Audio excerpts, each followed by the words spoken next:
রাজ্যের মুখ্যমন্ত্রীর মানবিক মুখ। গত রবিবার খোয়াই নদীতে স্নান করতে গিয়ে ৩ শিশুর সলিল সমাধি হয়। বুধবার শোকার্ত পরিবারের পাশে দাঁড়ালেন রাজ্যের মুখ্যমন্ত্রী। রবিবার খোয়াই নদীতে স্নান করতে গিয়ে জলের তলায় তলিয়ে যায় ৩ শিশু। এই মর্মান্তিক ঘটনায় শোকস্তব্ধ হয়ে পড়ে গোটা মহকুমাবাসী। বুধবার এই শোকাহত পরিবারের পাশে দাঁড়ালেন রাজ্যের মুখ্যমন্ত্রী ডক্টর মানিক সাহা। এদিন ঝটিকা সফরে খোয়াইয়ের তাঁত চৌমুহনীস্থিত রঞ্জিত রায়ের বাড়িতে যান। সেখানে আজ ছিল রণজিৎ রায়ের মেয়ে বাবলি রায়ের অন্ত্যেষ্টিক্রিয়া এবং মৃত বাবলি রায়ের পিতা রঞ্জিত রায়ের সাথে কথা বলে সমবেদনা জ্ঞাপন করেন এবং রঞ্জিত রায়ের হাতে আর্থিক সহায়তা হিসেবে ৪ লক্ষ টাকার চেক তুলে দেন। সেখান থেকে বেরিয়ে মুখ্যমন্ত্রী সোজা চলে যান সপ্তদ্বীপ এবং মৌটুসির দাদুর বাড়িতে। সেখানে মর্মাহত এবং শোকাহত পরিবারের সদস্যদের প্রতি সমবেদনা এবং শোক জ্ঞাপন করেন।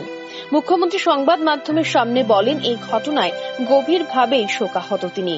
শোকাহত পরিবারকে সান্ত্বনা দেওয়ার মতো উনি ভাষা খুঁজে পাচ্ছেন না। সন্তানদের ফিরিয়ে দেওয়া সম্ভব নয়, কিন্তু সর্বদা সরকার এবং দল ওনাদের পাশে থেকে সর্বোত্তভাবে সাহায্যের জন্য প্রস্তুত থাকবে। মোহর ছড়াতেও সপ্তদ্বীপের পরিবারের সাথে উনি মিলিত হয়ে মুখ্যমন্ত্রী শোকাহত পরিবারকে সমবেদনা জ্ঞাপন করেন। তিনি জানান, বিশালগড়ে মৌটুসির বাড়িতেও যাবেন তিনি।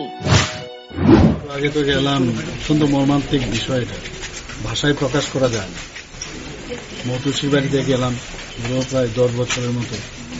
এখানে আসলাম খুশি রায় একই অবস্থা মামার বাড়িতে এসেছিল, খোয়াই নদীতে দাদুর সাথেই গেছে, সেখানেই ওরা তলিয়ে গেল জলেতে। সুন্দর মর্মান্তিক। তো কি বলবো আর, অ্যাক্সিডেন্ট। আমাদের তরফ থেকে, সরকারের তরফ থেকে আমরা যাই সাহায্য করে থাকি, অলরেডি সাহায্য করেছি, কিন্তু আর্থিক সাহায্য দিয়ে তো আর এই সন্তানকে ফিরিয়ে আনার কোনো স্কোপ নেই। তো সত্যিই মানে এখানে আসার পরে আরো খারাপ লাগছে আর কি। আমাদের দুটো বাড়িতে গেছি, আরেকজন শুনলাম যে বিশালগড় বাড়ি, ওখানেও যদি ওইদিকে যাই নিশ্চয়ই যাব।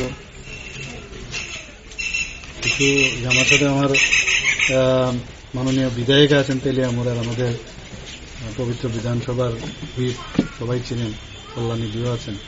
কল্যাণীদিও খোঁজ খবর রেখেছেন। আমাদের এখানে যারা আমাদের সাথে কাজকর্ম করেন তারাও দেখেছেন, আমাদের অফিসাররাও এসছেন। আজকের মধ্যেই যা আর্থিক আমরা অলরেডি আমরা দিয়েছি, এগুলো দিয়ে তো ঠিক আছে দিলাম। তো এটাই বলবো, যারা সন্তান হারিয়েছে তারা মনের অবস্থাটা তো বুঝতে পারে।